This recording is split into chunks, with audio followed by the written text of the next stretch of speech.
पसीने वाली बहू। हाय रब्बा, अरे नास पीटी, पसीने बहा बहा के पूरे घर में पसीने की बाढ़ को बुलावा दिया है तूने।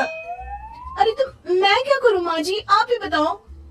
अरे भगवान से गुहार लगाओ के उठा ले मुझे। ये कहानी है अक्षरा की, जिसे शादी के पहले से बहुत पसीना आता है, फिर चाहे वो गर्मी हो या बरसात हो या फिर ठंड हो, शादी तो जैसे तैसे हो जाती है। अक्षरा के पति रणवीर को ये बात पता नहीं होती कि अक्षरा को इतना ज्यादा पसीना आता है, और ना ही उसकी सास कौशल्या और ससुर ब्रिजमोहन को पता था। लेकिन वक्त के साथ साथ कुछ ही दिनों में अक्षरा के पसीने से सभी को काफी दिक्कत होने लगती है। तो चलिए होते हैं रूबरू इस पसीने वाली बहू से। बहू, अरे अक्षरा बहू, कहाँ मर गई? क्या हुआ माँ जी, बोलिए। अक्षरा पसीने से लदी हुई थी और उससे बहुत ज्यादा गंदी बदबू आ रही थी, जिसे सभी अपने नाक पर हाथ रख लेते हैं। हाय रब्बा, इतनी गंदी बदबू तो गटर की भी नहीं आती। सीरियसली यार अक्षरा, तुम्हारे पसीने की बदबू दूर दूर तक आ रही है। तो मैं किसी बर्फीले इग्लू में बैठकर खाना नहीं बना रही हूँ। इतनी गर्मी है, 2 मिनट गैस के सामने खड़े रहो तो पूरा पसीने से नहा लेते हो आप। इतनी भयंकर गर्मी है, अगर इतनी प्रॉब्लम है तो लगा लो ना रसोई में भी एसी। हाँ हाँ, लगा लेते हैं। वैसे भी तेरे मायके वालों ने हमें ट्रक भर के नोटों की गड्डी जो दी है, क्या बात करती है। मैं भी चूल्हा चौका कर चुकी हूँ, लेकिन इतना पसीना मुझे तो कभी नहीं आया। ऐसे ही एक दिन कौशल्या देखती है कि खाना बनाते समय अक्षरा के माथे का पसीना टपक कर कढ़ाई में गिर रहा है। हाय रब्बा, अरे गरम जलियों की महारानी, ये देखिए तेरे पसीने की टंकी का लीकेज बह के अब हमारे खाने में भी टपक रहा है। अब अपना खारा पानी तो नमक के तौर पर इस्तेमाल करेगी क्या हमारे खाने में? माँ जी, मैंने जानबूझ के नहीं किया है। और रही बात पसीने की टपकने की, तो इसी बहाने ये गट्टे की सब्जी ना और भी नमकीन और स्वादिष्ट हो जाएगी मेरे पसीने की मिलावट से। छी छी छी छी, मैं जा रही हूँ बाथरूम, क्योंकि मुझे तो तेरी बातों को सुनकर और ये खाना देखकर उल्टी आ रही है। आज तो कुछ नहीं पकाएगी। आज हम तीनों तुझे छोड़कर बसंत भोजनालय चले जाएंगे, तो अकेले ही चखते बैठ अपने पसीने से भरे हुए ये व्यंजन। अगले दिन जब रणवीर दफ्तर से घर आता है, तभी वो अपने कमरे में अक्षरा से कहता है, अक्षरा, कल बॉस की वाइफ का बर्थडे है, इसलिए उन्होंने हमें खास न्योता दिया है, तो तुम और मैं कल पार्टी में जाएंगे। मैं ब्लैक कोट पहनूंगा, तो तुम ब्लैक साड़ी पहन लो। ओके पति जी, और कोई आदेश? नहीं, आदेश नहीं, लेकिन एक रिक्वेस्ट है। वैसे तो पार्टी में एसी होगी, लेकिन फिर भी ना तुम पूरी परफ्यूम की बोतल को अपने ऊपर छिड़क के ही चलना।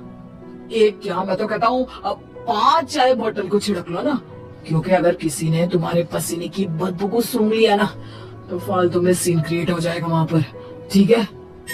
मुंह टेढ़ा करके अक्षरा जवाब देती है, ठीक है, लगा लूंगी, खुश। अगले दिन पार्टी के लिए अक्षरा सच में 5 परफ्यूम की बोतल को अपने ऊपर छिड़क कर सच धज के रणवीर के साथ पार्टी में चली जाती है। पार्टी में एसी थी, इसलिए पहले के 15 से 20 मिनट तो कुछ भी नहीं हुआ, लेकिन उसके बाद से जो अक्षरा को पसीने छूटने शुरू हुए कि बस वो पसीने से भीग कर गीली होती ही जा रही थी, और उसकी बहुत गंदी बदबू भी आने लगी, जिसको सुनकर पार्टी के गेस्ट आपस में बात करने लगे। अरे ये इतनी गंदी बदबू कहाँ से आ रही है? शायद किसी के जुराबों की गंदी बदबू है ये। जुराबे नहीं, मामला कुछ और ही है जनाब। इतनी बड़ी 5 स्टार पार्टी में पता नहीं कहाँ से घुस गया कोई गटर का कीड़ा। तभी रणवीर अक्षरा को धीरे से कहता है, तुम्हें कहो था ना परफ्यूम, पाउडर और साबुन से 10 बार नहाना। लेकिन तुम्हें तो पता है ना कि मुझे पसीने छूटते ही हैं, चाहे कितना भी कुछ भी कर लूं। और उनकी ये बात बगल में खड़ी एक बूढ़ी औरत सुन लेती है और वो बवाल मचा देती है। अरे बाप रे, ये गंदी महक तो यहाँ से आ रही है। रणवीर की बीवी से देखो तो पूरे कपड़े भीग गए इसके पसीने से। सभी रणवीर और अक्षरा पर बहुत हंसते हैं। रणवीर घर जाने के बाद अक्षरा को खूब डांटता है। मिला देना पानी में मेरी पूरी मेहनत से कमाई हुई इज्जत। और अक्षरा बहू, किस मिट्टी की बनी हो तुम, जो पसीने का झरना बहता ही रहता है तुम्हारे बदन से 12 महीने और 24 घंटे नॉन स्टॉप। अरे अभी तो इस कलमुहे के कलेजे को ठंडक पड़ी होगी। लोगों की कुंडली में मार्केश दोष होता है, लेकिन हमारी बहू की कुंडली में पसीना दोष है। अक्षरा को अपने ससुराल वालों की बातें सुनकर बहुत बुरा लगता है, लेकिन फिर भी वो कुछ नहीं कहती और अपने पसीने बहने को अपनी गलती मानकर चुप रह जाती है। दिन बीतते जाते हैं, गर्मी का प्रकोप बढ़ते जाता है और अक्षरा के लिए गर्मी और भी बड़ी मुसीबत बन जाती है। उसे पसीने से पूरे हाथ, पांव, गले, चेहरे और बदन पर घमौरियां आ जाती है, जिसके कारण उसे खूब जलन महसूस होती है। बहुत जलन हो रही है। माँ जी ने एसी का रिमोट भी छुपा के रखा है, इसलिए ताकि मैं एसी ना लगाऊं और बिजली का बिल बच जाए। मम्मी जी, बहुत आग लग रही है। अक्षरा जाकर बाल्टी भर पानी अपने आप पर डाल देती है, तब जाके उसे थोड़ी सी राहत मिलती है। अक्षरा के पसीने से तंग आकर कौशल्या अब दिन रात घर में अगरबत्ती और अरोमा कैंडल जलाती। अच्छा हुआ जो रणवीर ने ये खुशबू वाली मोमबत्तियां ला कर दी, इनसे हर जगह अच्छी महक आ रही है। हाँ कौशल्या, बड़ी अच्छी सुगंध है, अगरबत्ती और मोमबत्ती दोनों की भी। लेकिन तभी वहाँ पर बाजार से सामान लाकर पसीने से लदी हुई अक्षरा आ जाती है और उसके पूरे बदन से बदबू आ रही थी और बाल तो पूरे पसीने से भीग गए थे और फर्श पर पसीने की बूंदें भी टपक रही थी और ये बदबू इतनी तेज होती है कि मोमबत्ती और अगरबत्ती की महक को फेल कर देती है। हाय रब्बा, आ गई करम जली।